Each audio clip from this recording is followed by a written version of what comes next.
So, Thomas the Tank Engine and friends just turned 40. On the 9th of October in 1984, the first episode of the show was broadcast in the UK for all in the country to see. And it's definitely made its mark in kids media. It's definitely left its mark across the globe, most definitely. All because of a dream to bring the Reverend Wilbur Tawdry's books to the TV screens, and now they are well known across the world. Well, the show more so than the books. I feel like I'm more known, but you get what I'm saying. The show has impacted many lives. It's affected the lives of many fans in the Thomas community. It's had a big effect on my life. It was the first TV series as a kid that I got into, because it was the only thing on television that calmed my sensory overload when my autism was a lot more severe as a kid. I don't recall exactly what episode it was, but from the story that my mum told me was back in my much younger years, I think around being like 2 or 3, it was very hard to get me to watch something on TV because I'd always cry at the very loud and energetic kid shows that were on TV. But then she recalled one day where she was in the kitchen and she listened out and she that I wasn't crying. So she walked into the front room to see what was going on, and my mind was and my eyes were just fixated on the TV because Thomas the Tank Engine was playing. It was a show that was intriguing to me. It was fascinating. It wasn't loud or bombastic. It was quiet. It was reassuring. It calmed me down. It was a big help in the early years of my life that mattered most. Years went by. I felt myself growing out of the series, as anybody would feel, going into the sort of preteen years. I think you're made to feel a bit more embarrassed about liking stuff for babies when you're in high school, and so you try to move on to more grown-up kids media, even though I'm pretty sure throughout my high school years it was just from that to Sonic the Hedgehog. So that should give like a idea of what I was like growing up. But I never cut Thomas out of my life. I still would go back on occasion to watch a couple episodes uploaded on YouTube, but I wasn't attached to it the same way that I was growing up as a kid. Then around, I want to say around 2016 or so, I discovered that there was a community around this. I discovered that there were Thomas fans that made videos on the series, more specifically what was more recent around that time, which was specials like The Adventure Begins, Legend of the Lost Treasure, The Great Discovery, stuff that I had next to no knowledge about what the fuck it was. But that kind of got me interested, because around that time I did have a YouTube channel, but it was mainly just for uploading silly vlogs and me just sort of talking to camera about my favourite games. Most of those videos are long gone by now, save for a couple that still remain on my archive channel. But to hear that there was to find that there was a community of people that made Thomas videos, it was nice. It was a nice thing to know. Me sort of growing up watching those Thomas content creators, I'd rather kind of keep that to myself a little bit as I went through my high school years and my college years. I was a bit more sort of open about it in my college years, but I didn't really have anyone to talk about it with, those kind of videos that I watched.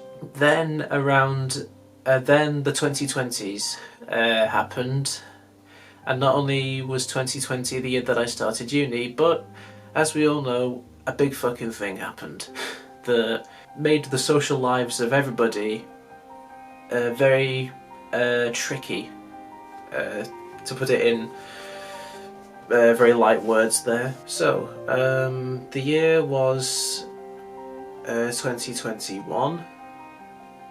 It was the start of 2021. I was settling into my first year of university, which admittedly wasn't really meeting my expectations, because we were limited to what practical stuff we could do because of the pandemic, which meant a lot of our stuff was related to online lectures, you know, video calls, which just didn't hit the same, you know. And because I was doing these video calls at home because I didn't feel like it was safe enough for me to travel back to my student accommodation that I just moved into, it meant that I was out of the city where the university was based. I wasn't really interacting much with any of the students on my course that much, save for when we needed to talk in mandatory lectures if we were working on group projects. In order to support myself so that I could afford to pay the student accommodation, I was working at a night shift job that I didn't like. Deep down I really didn't like, but it paid for the accommodation, so I did what I had to. It was working in a parcel sorting depot. Kind of a shit one, to be honest. And on top of a lot of personal things happening in 2021, like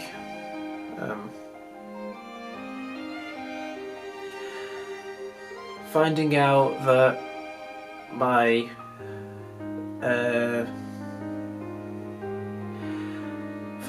my pet cat that had been missing for 3 years at that point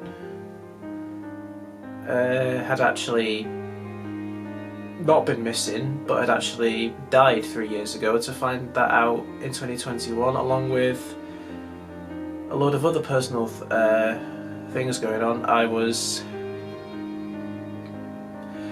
horribly depressed and unsatisfied with where I was. And throughout 2021, there was kind of a big renaissance of Thomas content, relating a lot to the Unlucky Tug making a comeback towards like the end of the previous year, and 2021 was the continuation of his comeback, making the first of those Pseudo's Finest, and a bunch of other stuff that kind of inspired other Thomas content creators to make more video essay related stuff, talking about the series, talking about the characters, etc, etc. And with a lot of time to myself between lectures and the job that I was working, and not really having much to do, I thought, hey, I think I can do that. I think I can talk about Thomas and Friends on my channel. I mean, it's already kind of like random what's covered on my channel so far, and I'm only at 100 subscribers, so it won't really. I'm only at 100 subscribers, so it won't really change anything if these videos do shit. So I started the Thomas review series that a lot of you probably know me for, and it was a slow start at first, very slow start, because I was just learning the ropes with how it came to making video essay content, and which technically wasn't my first endeavour into Thomas video essay content, I should stress, because I think the first one was the Better Late Than Never video, which was back in 2018, but that was just a kind of like a one-time thing that I did. But 2021 was my free time that I decided to push towards making Thomas reviews. Slow start at first. 2021 was kind of me sort of like laying the foundation of what I could grow from, with reviewing series 1 to 5 and the behemoth that was the Magic Railroad review. But once 2022 started, and I did a bit of clean-up by changing my channel name to Usual Bloke Luke, and from the Series 6 review onwards, my channel really started to gain some traction, and I guess kind of like the rest of like speaks for itself. I hit 1,000, I got over 1,000 subscribers, and the numbers kept climbing. They really kept climbing. And I started to become not only sort of watched by a lot of people, but I started to get recognised by the community. I got recognised by the Soda Island fan site Twitter page when they shared one of my videos. A lot of, maybe like, let's say a lot, but maybe like a couple of Thomas content creators that I looked up to commented on my videos saying great stuff, and I even got to meet the Unlucky Tug at the Audrey Extravaganza 2, like the guy who inspired how I tackled my review series in the first place, and that was brilliant. And the reason I'm talking about all of this, you know, related to my channel, is because with where I was at mentally in 2021, I felt like I really needed to find a community. Not that the community that I was at when university was bad, they were all wonderful people.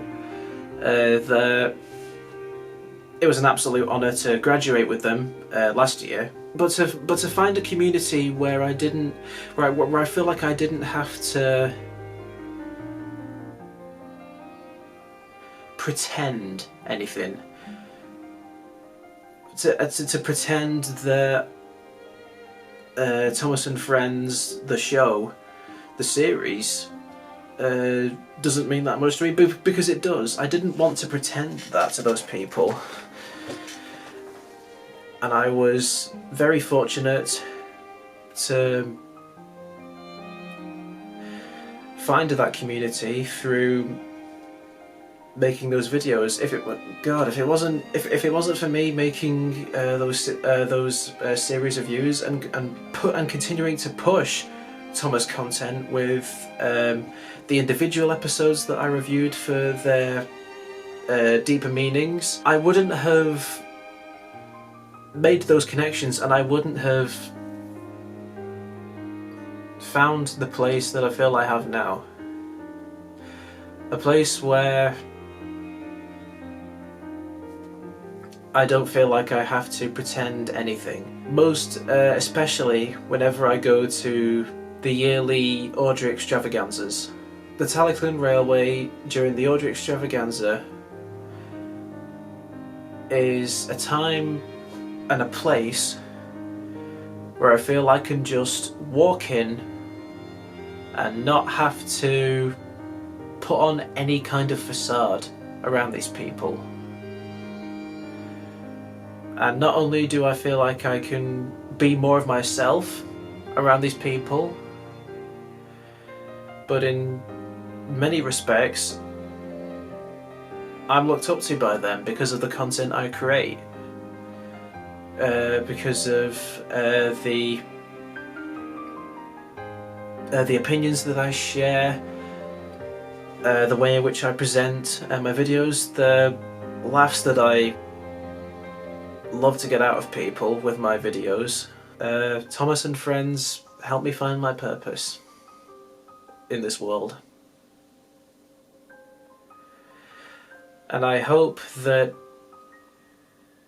in continuing on with what I consider my purpose in this world, with not only reviewing Thomas content, but other things that I'm passionate about on this channel. I hope that in doing what I love, I hope that I bring you a bit of happiness, a bit of